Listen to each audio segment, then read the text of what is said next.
Now we will go to the next speaker, who is Shiva Mahbobi. Shiva Mahbobi is the spokesperson for the Campaign to Free Political Prisoners in Iran, CFPPI. She is herself a former political prisoner at a very young age, and so very familiar with the conditions in the prisons of the Islamic Republic firsthand. And she's been campaigning for years for the freedom of political prisoners and against torture in prisons. And so we are delighted to have Shiva with us today. The mic's yours. Thank you, Shiva. Thank you so much, Param. Hi, everyone, and thank you for having me here. Well, obviously, many of you have raised very valid points that perhaps I echo those points. And I don't know how many of you have seen the recent hacked videos that basically Bahram mentioned. Just recently, a group of hacktivists hacked some of the security cameras in Evin prison.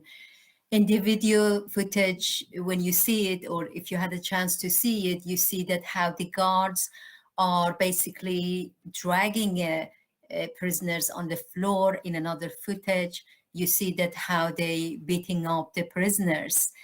And so obviously the Campaign to Free Political Prisoners have been reporting what's happening in prison and the torture and the treatment of political prisoners. But I think perhaps this is the first time that people around the world virtually entered a prison in Iran and got a glimpse of how the Islamic regime treating political prisoners.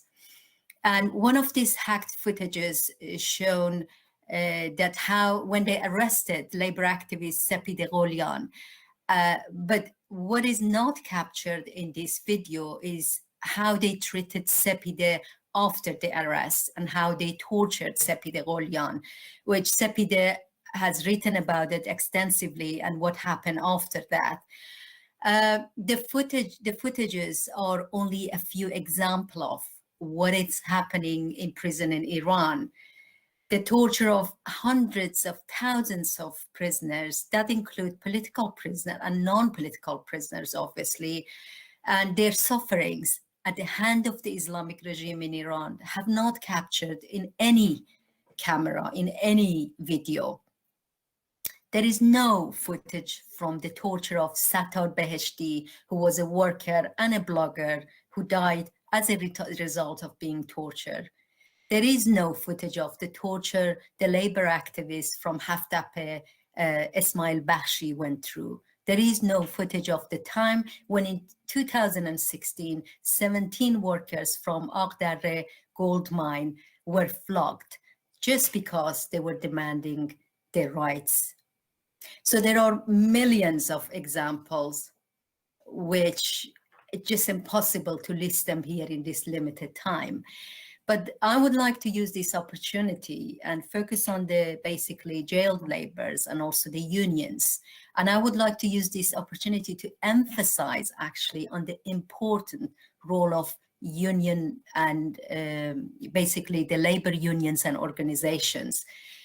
You see, I mean, from my experience, and I've been active for years and years, the supports and solidarity from the labor unions and organization in the last 42 years have been vital and extremely important to the labor rights activists and also the people in Iran.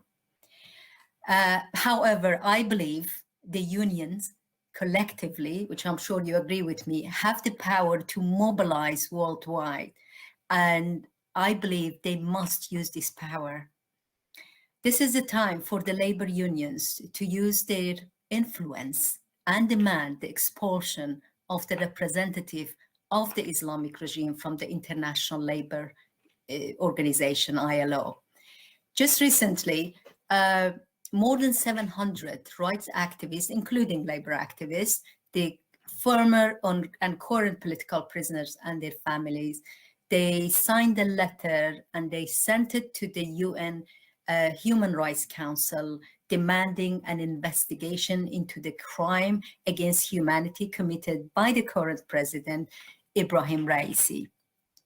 You see, when you look at the situation of Iran, this regime has committed 42 years of crime against workers and workers' rights activists by depriving them of their rights, by harassing them and their family, torturing them, imprisoning them, and even executing them for simply organizing a May Day, for example.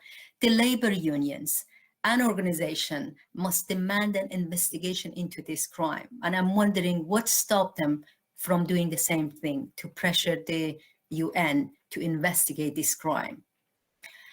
It's time that the labor unions take further action, in my view, and use their power to pressure their governments to politically boycott the Islamic regime in Iran, investigate their crimes, and to hold them accountable, hold the regime accountable for suppressing, torturing, harassing, and imprisoning thousands of labor rights activists in Iran.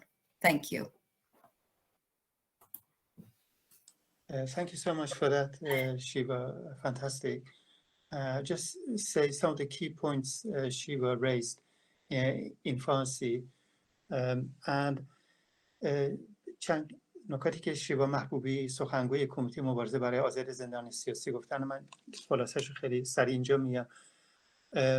گروهی از فعالین اینترنتی اخیراً دوربین‌های مداربسته زندان اوین را هک کردند. در ویدیو مشاهده می‌کنید که نگهبانان یک زندانی را روی زمین می‌کشند و زندانیان را کتک می‌زنند. ما در کمیته مبارزه برای آزادی زندانیان سیاسی بارها گزارشات و اخبار شکنجه زندانیان را منتشر کردیم. اما احتمالاً این اولین بار است که مردم در سراسر دنیا به صورت مجازی وارد یک زندان در ایران شده و می‌بینند زندانیان چگونه شکنجه می‌شوند. یکی از دوربین‌های هک شده دستگیری فعال کارگری سپیده قلیان را نشان می‌دهد. اما چیزی که در این دوربین‌ها ضبط نشده است صحنه‌های ضرب و شتم و شکنجه سپیده پس از دستگیری است. سپیده در این رابطه و اینکه چه اتفاقی افتاد نوشته است. صحنه‌های ضبط شده توسط این دوربین‌ها تنها چند نمونه است. شکنجه صدها هزار زندانی و لحظات زجر کشیدنشان در هیچ دوربینی ضبط نشده است.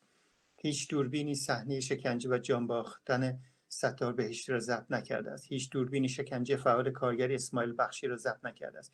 هیچ دوربینی صحنه شلاق زدن 17 کارگر معدن طلای آقدره را که جرمشان مبارزه برای حقشان بود ضبط نکرده است.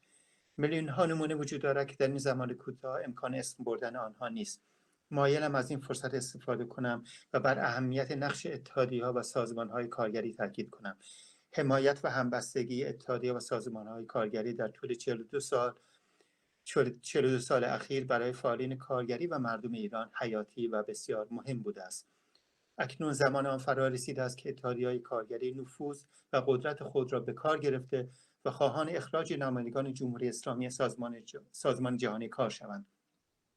اتحادیه‌ها به صورت جمعی قدرت سازماندهی جهانی دارند و باید از این قدرت استفاده کنند. اخیراً بیش از 700 تن از فعالین عرصه‌ها، زندانیان سیاسی سابق و کنونی و خانواده‌هایشان نامه‌ای را امضا و به شورای حقوق بشر سازمان ملل ارسال کردند. خواسته امضا کنندگان این است که جنایات ابراهیم رئیسی، رئیس جمهور کنونی رژیم، تحت رسیدگی قرار بگیرد. رژیم 42 سال است که کارگران را از حقشان محروم کرده، اذیت و آزار، شکنجه، زندان و حتی اعدام کرده است. اتحادیه‌ها و سازمان‌های کارگری باید خواهان رسیدگی به این جنایات شوند.